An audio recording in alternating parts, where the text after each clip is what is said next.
last moment for Tryhard, you could not practice this. So this was the perfect situation. And we have Tribe Gaming starting things off with Nebrox. He's only playing Lalo, every version of Lalo. So this means like with the Blizzard Blimp, with Lightnings, or just regular Lalo. And he's really, really good at it. So let's see if we can show this in this match. And he is doing like a Blimp, like we saw already a couple of times, with the invisible Super Wizards to take down as much as possible. And he's trying to get onto that Clankas. No, he's opening up earlier. I thought he would try to go for this, on top of the Clankas, to go for the Queen and the Royal Champ. Yeah, I would have thought that, because it cuts out the inside of the base as well. But obviously, he was wanting to pop that Battle Blimp early. He hasn't quite got the Archer Queen down here yet, but maybe he will. Oh, he just doesn't quite get it with all the Lava Pups. Queen staying alive here, Itsu. That could be crucial.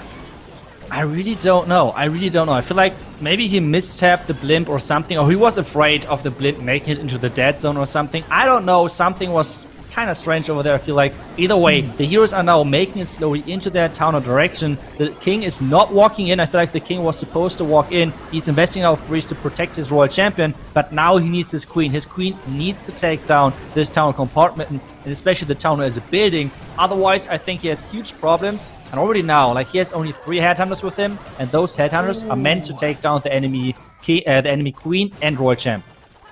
Well, he does get the Town Hall, fortunately. I thought when she locked onto the cannon that he might not have got it. The good thing here, Itsu, is the Royal Champion and the Archer Queen are not too far away from each other, but he decides to send one Headhunter in. I thought he might have sent all of them with the Grand Warden's ability. Doesn't quite get the Queen. He's slowing things down, and the Queen's going to go for the Grand Warden, I feel, in a second if he's not careful.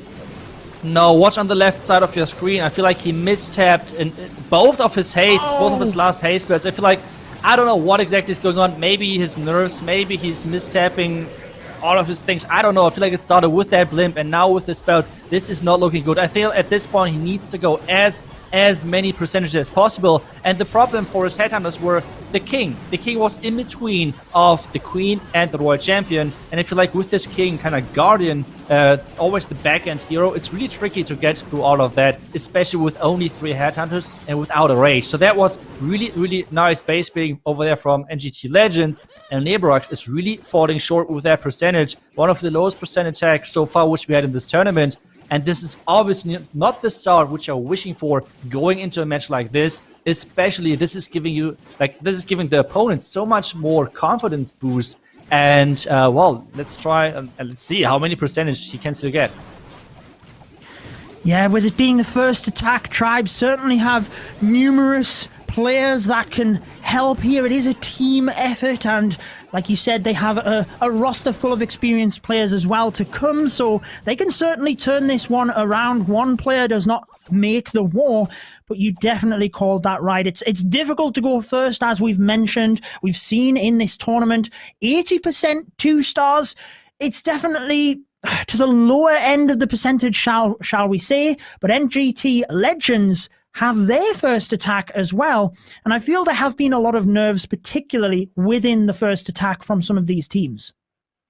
That's right. So maybe it's a good decision to send in like a more experienced player, like Bernal, for example. They're already around for a long, long time, and they're just so good. So I hope we're going to witness a queen charge of Bernal, but this one seems like it's going to be another Packers Super Wizard smash. But once again, we have those bats in store, which I feel like we're not seeing that often, so it's always cool to see. Yeah, it is great to see off the meta strategies, if you will, and really trying to break down the bases and use the troops and spells to their strengths. Obviously, he feels towards the back end of the base, he can swoop the bats in, take advantage of a spread out area of splash. But I'm intrigued with the start here. It's the previous Super Witch style attacks and the P.E.K.K.A. Smash style attacks we have seen have had an early stab into the base, and we're already nearly 50 seconds in with this Grand Warden walk, setting up pathing to enter via the scatter shot and probably using the Battle Blimp just to move across to the Town Hall. Yeah, I feel like right now he's just going for the safety option with taking down this Wizard Tower, so nothing is getting distracted to the outside. The P.E.K.K.A is getting placed too early, so now we have to hope that nothing is getting distracted by this Wizard Tower on the outside. Everything is walking inside. So far, everything is going in. The Eagle is hitting that Ice Golem, which is totally fine. Now the Blimp is getting sent in. The jump spell is leading everything into the back, and he needs to use the Warden ability, and he's catching that Blimp. That Blimp needs to take down the Town Hall. Yes, no rages left for that Blimp. The Blimp needs to take down the Town Hall on its own. Meanwhile, we have the Smash at this bottom side. The Super Wizards are just going through the town like nothing, but the Multi-Inferno Tower, that's a scary thing right now. Oh, he fortunately got that down. You might have seen the traps and the tornado over by the town hall trying to bait into that area. It didn't work out in this one for Tribe Gaming in terms of defense. Now we see the bats coming in with the Royal Champion taking down the Wizard Tower. There is not a lot of splash damage left, but it looks like the Eagle is locked onto the bats here. Oh no! Oh no, the Eagle taking out a huge part of those bats, and now the bats are really spread. You need to have the bats together to kind of like one-shot those buildings, and that's not the case right now. So this attack is not looking too good either compared to the first attack which we saw. The Queen with that Warden are on that wall. Queen should have her ability left to take some more buildings out, so I think it's going to be a better percentage. But as well, I don't think this is getting close to being a 3-star. So really good defense, but as well, it was a really solid idea. But I feel like maybe the Warden ability was a bit too early, even though he had to use it because of the Blimp. So not really sure what he could have done different. But this Warden timing meant that all of the Super Wizards were about to die to this Multi-Inferno Tower. Yeah, I feel like to the 6 o'clock area, the very south, he lost a little bit of momentum. Many of the Super Witches were getting caught down there. The Super Wizards, sorry, they weren't moving into the center of the base as he wished. So maybe that was a little bit of an issue. The bats, obviously, very unfortunate towards the end of the attack. It is going to be a slightly higher percentage for NGT Legends, but for either team, it's a little bit of a let-off, I would say, and they really just need to focus on the attacks moving forward. Who's it going to be that takes the advantage here, gets that first 3-star? I'll be interested to see whether Tribe now put one of their experienced players up to try and do that. I feel like it could be a good moment for having Eve Jack coming in. He's like one of the most consistent players out there, I would say. Like he always had me in his backpack back then last year. So he's doing an amazing job of carrying the team. So let's see if he can like bring it back and give some momentum back to the team, like giving them the confidence. Okay, guys, everything is looking good, and we are still in this match, which they are. We have kind of like a similar situation where Tribe is behind in percentage, NGT Legends ahead. So let's see if we have the same result basically as the match before with MCS. But now we have Exorcist coming in, one of the new guys as well. And he as well is bringing in the Blizzard Lalo, one of the favorite strategies of those pros. So let's see if this is going to be enough and where exactly he's going to send that in.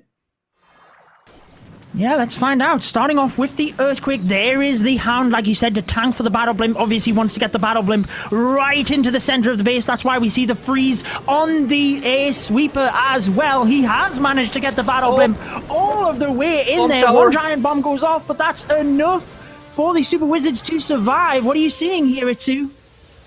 Oh, I was so scared of the bomb tower. Like when you're sending in the Super Wizard Blimp onto a bomb tower is really, really scary, because obviously the drop, like the damage of the Blimp itself is not taking the bomb tower down, but this means the Super Wizards on their own are taking it down. And if there's a giant bomb next to it, this is really scary because this one-shots those Super Wizards. Somehow they survived, so I feel like he got great value, I guess. And I was still confused why exactly he brought the Earthquake. I guess he tried to damage the Inferno Tower and the Eagle already for his heroes later on. But so far it looks kind of interesting, I would say. Yeah, certainly. I mean, you definitely right to question the Earthquake, but I would say he got brilliant value in the center there, taking out a huge portion of the base. And notice how the heroes come into the area next to it, so he can extend the value that he gets, taking out a huge area of the base and pretty much the northern area. As long as everything goes in, the Queen is walking around, but he sends the Royal Champion, who should be able to tank. And can the Queen move in towards that scatter shot as well? Wow, this is amazing. This is looking really, really good. Now the Headhunters to take down the enemy Queen. He's sending 3 of them. which means every single headhunter is already taken or like standing in. And the headhunters were a little bit too early. This means the Royal Champion is having a rough time against the enemy heroes. But, well, hopefully he is getting them down. He's investing the freeze to take down that enemy queen. Let's see if that's enough, because the queen is going to defend herself now, and it's going to be a tie. It is a tie. Both heroes are going down, which I think is totally fine for Exorcist. But now we need that freeze on that Town Hall. Something needs to go into that Town Hall. The Warden ability is still not used, and there is no more spells left at this point. Warden ability needs to be used. It is going to be used, and the tornado is rotating the loons away. What is going on? Oh no, can they make it through here? All of the balloons will clump to the Town Hall.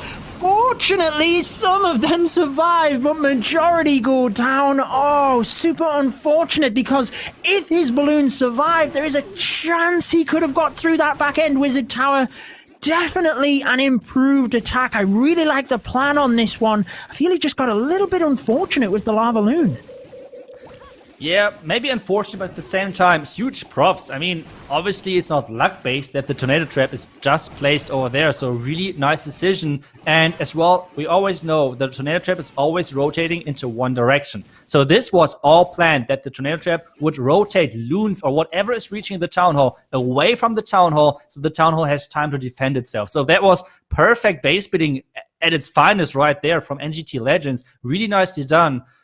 And this now, Tribe, 0 out of 2 so far. NGT Legends have the chance to push this into their own favor because they have the next attack. Yeah, and we talked about Tribe potentially putting up one of their more experienced players. Evecheck, for example, we said. So because they didn't do that and they didn't get the 3 stars, I'm not saying the other players don't have the talent to do so, but I'll be interested to hear if NGT Legends decide to make that move, put Banal or Solinho up here in order to try and get an early 3-star. It's not. They actually go with the same play. It's a Queen Charge hybrid we will be looking at, but they could still take the lead here, Itsu, if they get the 3.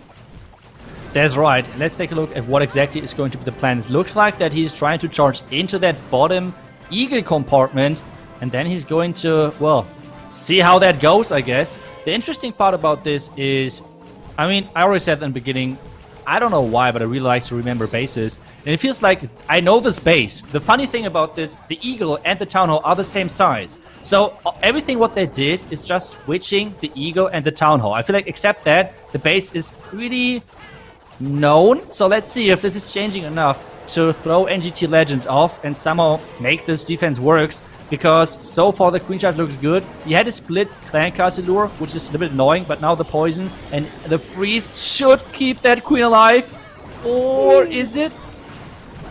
The ability goes off, but she does stay alive here. I noticed the Expo locked onto the healers as well. Not a major issue, but they are going down. I think he's going to lose one healer. Perhaps there'll be a black bomb over here where he might even lose another. And moving into the center of the base, he obviously wants the Queen to get a lot of value. That could be hindered if there's a lot of black bombs. The hybrid moving in.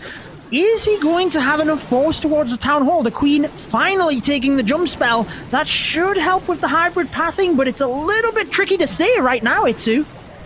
That's right, and another thing which is not the best thing for the attacker is that the P.E.K.K.A went inside, and now it's kind of useless right now because it's just beating that wall. Like, it's not a huge help to the army, and even the Warden is being stuck on that P.E.K.K.A. Now finally he is following, using that Warden ability to protect everything around that Town Hall. The Queen finally arrived in there as well. Like, the Queen, where's the Queen? I think the Queen went down.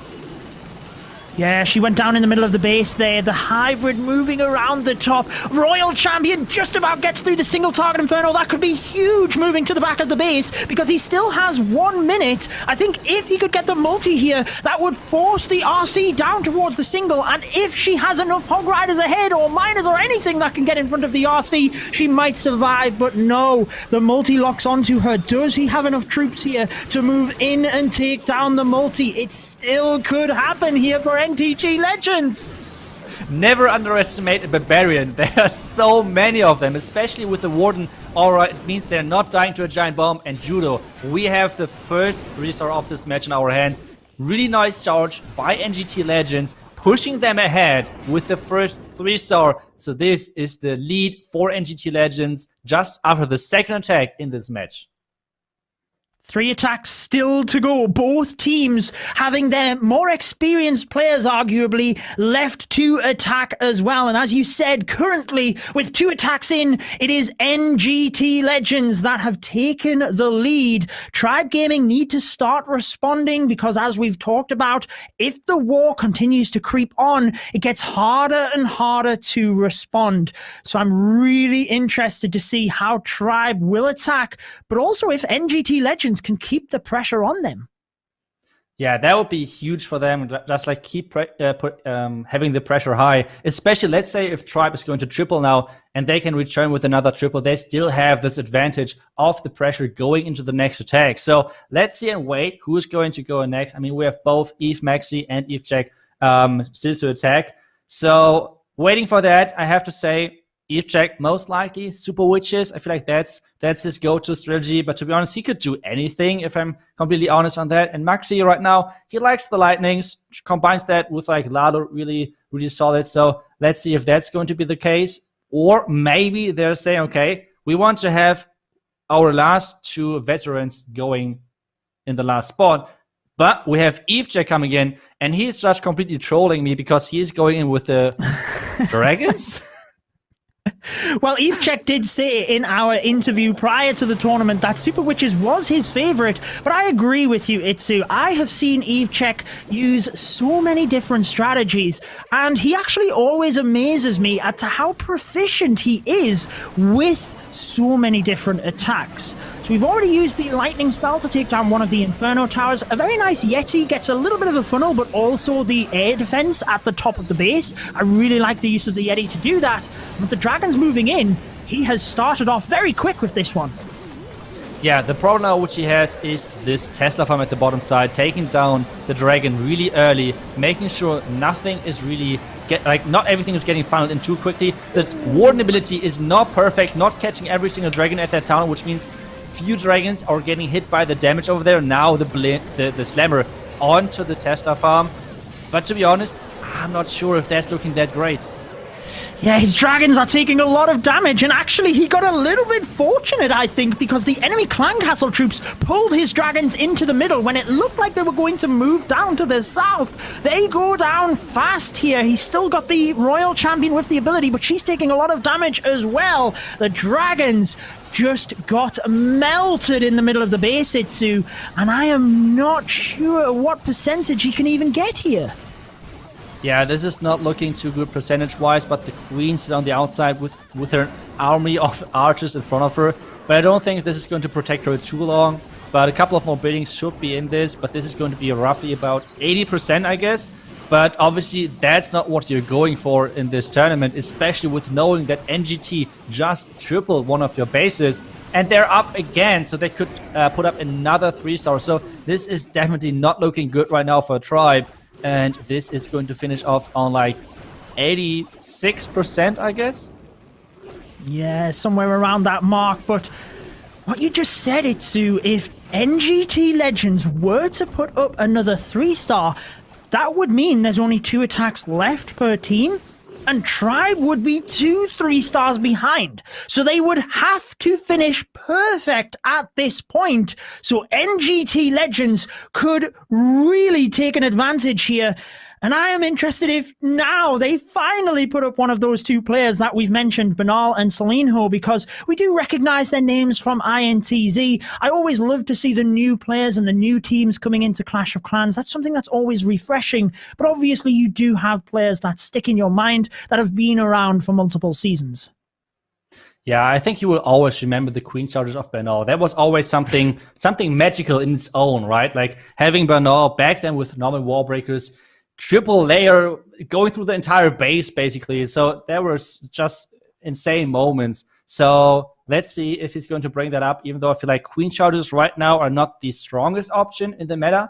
I feel like there are more stronger options and less risky because I feel like there can so many things can go wrong with the Queen Charge. So I feel like he's really liking the Lalo in general without the Queen Charge as well. Maybe he's going for that.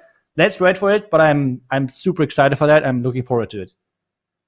Yeah, I think he's just adapted the way that he plays because, like you said, queen charges can be a bit risky. They can be baited, if you will. We see it time and time again, but there are other strategies where you can get around that, such as with the lightning spells. There's not a lot to defend with that. If you use the lightnings, it doesn't matter what traps are in that area, the lightnings can eliminate that particular part of the base.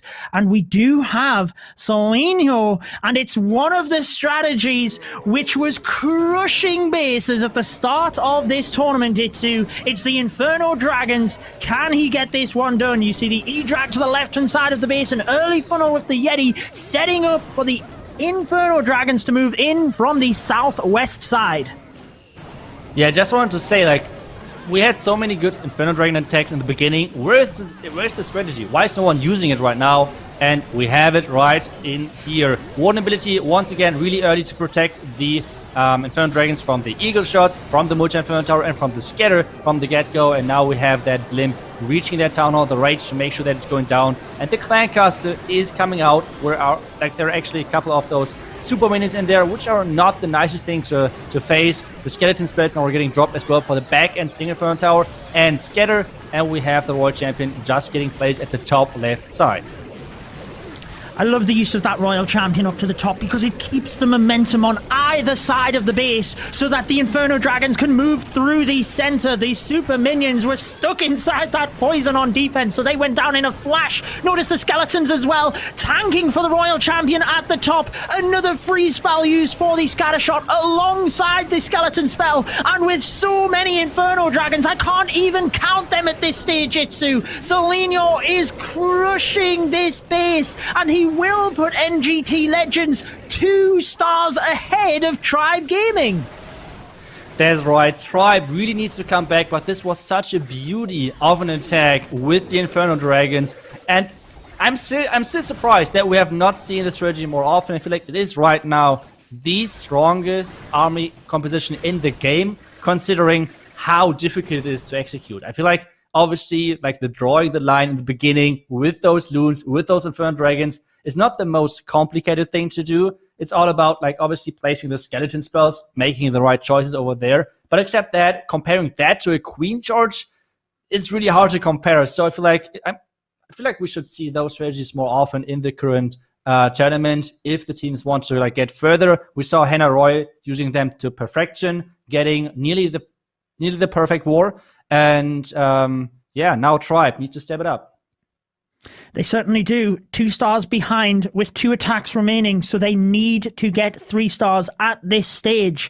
I want to say as well, though, Itsu, the Inferno Dragons, whilst it is a totally different skill set to use that strategy versus a queen charge, like you said, it is a lot more difficult to perform than you might think because it requires a lot of quick thinking and adjusting on the fly, using the spells in the right area, and that can be tricky. So if you are wanting to practice it at home, it's just like any strategy. It will take a bit of practice before you can start to master it. That's right. You need to take care of those key defenses, or like those key defensive elements of the base, which is first, obviously, the scatter, single Inferno Tower on the back end to tank for your own Royal Champion, and enemy heroes like the Queen or the Royal Champion in the defense, in the core of the base. If you can tank those with your skeletons, that's the key thing you're looking out for. In the beginning, you do not need them too much because you're using the Warden ability that early just to protect everything. And then obviously sending in the Blimp to make sure that you're sniping the Town Hall in advance so that your Inferno Dragons do not take the damage of the Town Hall bomb or the Inferno beams in the beginning, because everything what is doing splash is like the biggest nightmare for those Inferno Dragons because you have so many of them. They're not that tanky, so splash is like the best answer to them. And if you can tank those, that's the key to success with this strategy. A very nice summary there, Itsu, and I agree with you. I do think that we will see the strategy a little bit more often, but we have Kronos of Tribe Gaming required to bring in the 3-star, and he is going with the P.E.K.K.A. Smash style attack, the version you were talking about before, Itsu. Yeah, the P.E.K.K.A. Smash with the Warden Walk for that Town Hall. And he needs to be careful. Sometimes the Warden, as soon as there are like more than 15 housing space, the Warden tends to follow those loons or like those Coco troops, whatever you want to call them. So it's sometimes a bit risky to send too many of them at the same time. But he did it nicely, waited for every single group and like splitted them up to make sure the Warden is not about to follow. And he tries to go for that Warden walk, for that Town Hall. It does not take too long. Because you're taking such important defense out of the way early, I think it's worth it to consider like using 1 minute of your time. And that's exactly what is happening. The Warden is targeting that Town Hall. And then I guess since he already started funneling on the right side, he's going to start with his P.E.K.K.A. Smash into that single Inferno Tower compartment. It does look that way, and I want to point out the rage spell here for the Grand Warden. He's not really in any danger, but as Itsu mentioned, it's normally about the 1 minute mark, and it was hang on to perfection there by Kronos. So the rage spell was purely to speed the Grand Warden up. Notice these super wizards, they need to move into the inside of the base here. They take the jump spell. Fantastic deployment timing there, but they've actually ran ahead and the multi locks onto them. Are the healers going to keep them alive here, Itsu, because he wants the super wizards to take out as much as he can in the center of the base? Yeah, finally the P.E.K.K.A. are following so they can tank for those super wizards. The super wizards are going through this hound like nothing with the help of that queen. And now we have a couple of Valkyries at that bottom side going into that base, helping that Royal Champion, especially because there are so many skeletons. And now the Valkyries have a really nice day with them. So that's awesome. Nicely done over there. The queen at the top side taking down the enemy queen with her ability. And this means we have 1 freeze left for this back and single Inferno Tower, which we can use for this Royal Champion. So this is looking really good for Kronos. And this looks like the first 3-star for Tribe in this matchup. It is exactly what they needed, and I love the shift in the meta. We talked about the open wall compartments due to the introduction of the Super Wall Breaker. That's why now we see the Valkyries often in the siege barracks, so they can just run in and out of each compartment, helping to take down the skellies. But Kronos is stepping it up for Tribe Gaming, doing exactly what he needed to do, pulling in the 3-star. It sets up Eve Maxi to finish this one off as their team captain, but NGT Legends might have something to say about that, because if they were to 3-star, they could put it out of reach before that final attack from Tribe. That's true. So now we have to wait for this NGT Legend attacks. It can decide pretty much the entire war with having a 3-star. Otherwise, the door is still open, I would say, even though I feel like Tribe had pretty low percentage attacks on the other side. So aiming for a tie on stars, I feel like they need to have a couple of more good defenses to rely on that. Otherwise, maybe a 1-star, which is not that likely, especially with the other team knowing already that they kind of just have to play the safe game. So this right now is looking really, really good for NGT Legends, and it's up to Tribe hoping for a mistake from NGT Legends. So let's see if this mistake is going to happen, or if NGT Legends is going to finish off this war clean and looking really, really strong going into the second round. Well, we're going to find out relatively soon, because that attack will be starting momentarily. And like you said, this could mean everything. This next attack could be the war decider, and it is going to be another Super Witch attack. We've seen the success of this strategy, taking 1 Super Wall Breaker and 2 jumps. So obviously planned a beautiful entry all of the way through to the far compartments. Lightning spells take down that Inferno Tower early. Oh no! What's happening? The healers followed the giant, and now they're way closer to the outside of the wall. So he is having them soon, I think, in the Arch Tower range. So he needs to be careful with that. Yep, there the Arch Tower is hitting those healers. So he needs to start soon. But this elixir storage, that might be a mistake to leave that up, because this means the wall breaker is going to target that wall instead, because that was the next building touching a wall over there. Now we have no wall breakers left, which means the super witches needs to get funneled into that top side compartment. And we already talked about that ranged troops have a really rough time to getting into those compartments, because like the queen right now, they just do not see that there is the opening. Now finally the queen is following in, but the tornado trap is giving me a really rough time. Yeah, I was concentrating on the lightning spells there. It's a good job you've seen that, Itsu, but I do have to say, I think it was a wise choice to allow the Super Witches to move into the base via that top compartment. Make sure to set that funnel, because now he still has the jump spell for the back end of the base. Unfortunately, it has worked out for him. The Valkyries go to the center. I think he wanted them to the right-hand side to support the king, so let's see how that turns out. There goes the second jump spell, but he needs to be able to get through the center here with all of the damage, and both scatter shots still standing.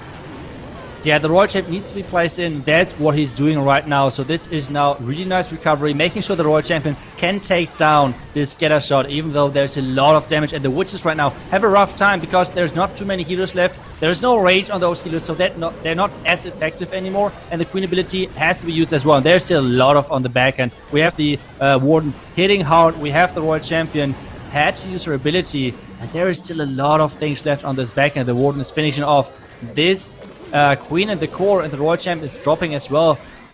Judo, this might be the defense what Tribe were hoping for, because this seems like it's a really, really low percentage. Just about 70%, and this is a really, really good base.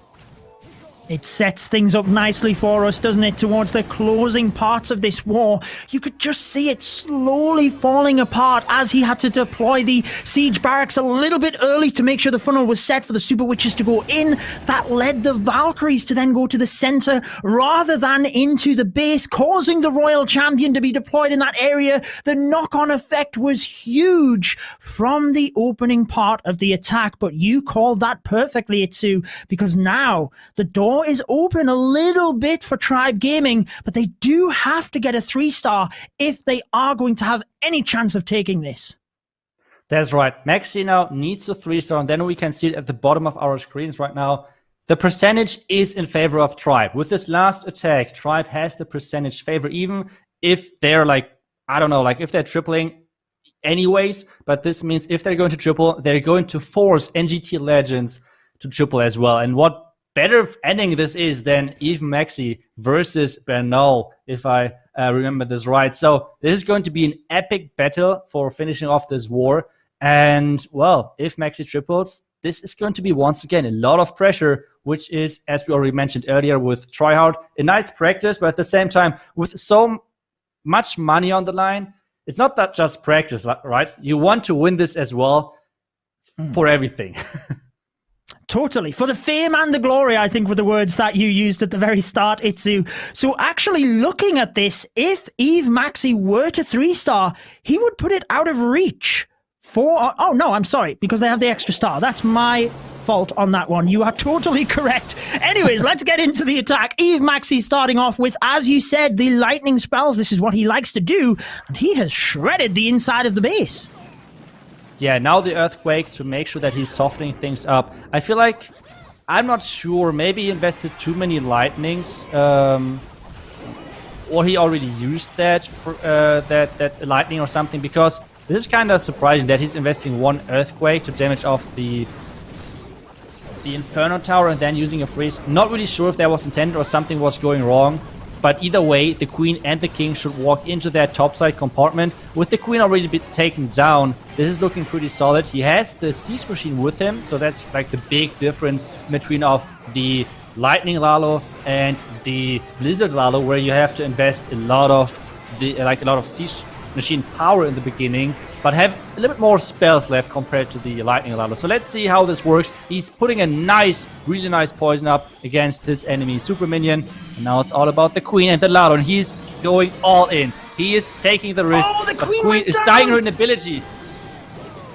Oh, it's not that big of a deal, actually, but he could have done with her standing and remaining up for cleanup, if nothing else. But he could still get this. The value in the center of the base is fantastic with the lightning spells. We see the lava loon moving around, but I do fear, given the attack we've seen previously, Itsu, with the tornado trap, I think that's a good call to have the stone slammer moving into the town hall, taking out the defenses, and that will just clear the pathway for the regular Lalo to move in towards that area. He's taking so much risk. Normally, whenever you want to go like the safe option, you're always going for that blimp, making sure the tower is going down. But he's shooting the slammer, and there's another tornado trap, rotating everything away. But he's safe. He waited with that warden ability. Yes. The warden ability should last long enough to make sure that the tower is going down, and that is looking really, really good for Tribe, for Maxi. Taking out the last couple of defenses, the loons are splitting, still slowed due to the explosion of that town hall, but with only a sweeper and an air defense left, which have a chance of defending the space, and with 44 seconds still left. Judo, I think this is going to be a 3-star, and this is putting NGT into the situation where they have to triple. This match got way closer than the beginning, would have ever let us know. Backs against the wall. Eve Maxi with the 3 stars. I love the fact that Tribe have turned this around, put the 3 stars on at the end of the war. And like you said, it now puts NGT Legend in the spot where if they 3-star, they win. And if they don't, they will lose because they are behind on percentage. This is pretty much the exact situation we were in the last war between Penta and MCES, where Tryhard did get the job done. So all of the pressure on NGT Legends. If you are just tuning in, it is the World Championship warm-up tournament. You can always rewatch some of the exciting matches we have already had. But let's talk about the present, Itsu. What a matchup this is, with a 3-star required for the win.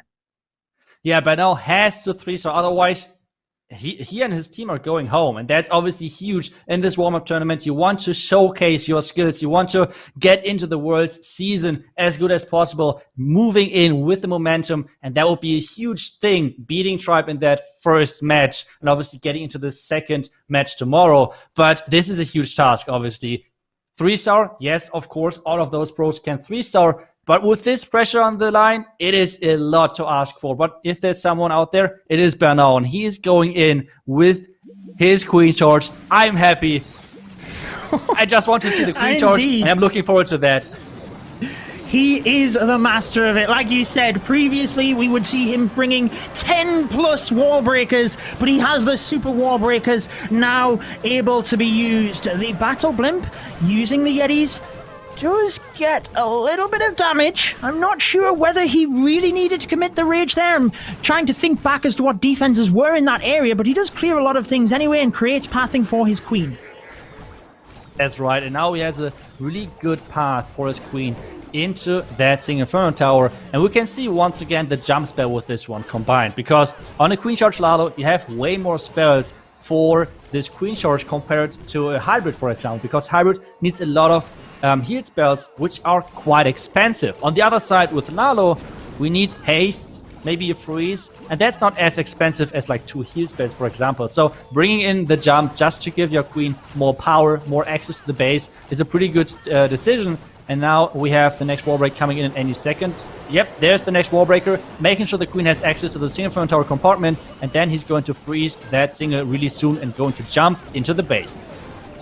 Beautiful stuff. The fact that he brought 2 wall breakers as well, knowing that the first one would go for the storage compartment. And notice the inside of the base. We have that multi-target Inferno with 2 storages. We can always guarantee that there are red air bombs and a bunch of traps in that area. So that's why he's forcing the Queen there. Eliminate the damage for his Lava Loon. It looks good, but he is taking a little while with the Queen Charge, Itsu. We only have 1 minute and 15 seconds remaining.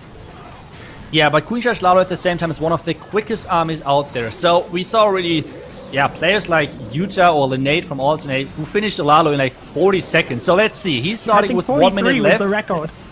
Yeah, it's crazy. So let's see. We have the 1 minute, like 60 seconds. So quite slow Lalo as a joke right now. So let's get into the Lalo. We're freezing up the town hall, freezing up the sweeper and everything, getting into that town hall, making sure everything is nice. Now the vulnerability of the Grenade Trap is not hitting those loons, so not rotating them out. The Queen versus Queen action at the bottom side. He needs to use the Queen ability at some point, and now with the Royal Champion, still with her ability left, and this is looking good for Bernal. Wow. This is looking like a crushed base with the Royal Champion ability still left, if the time is enough.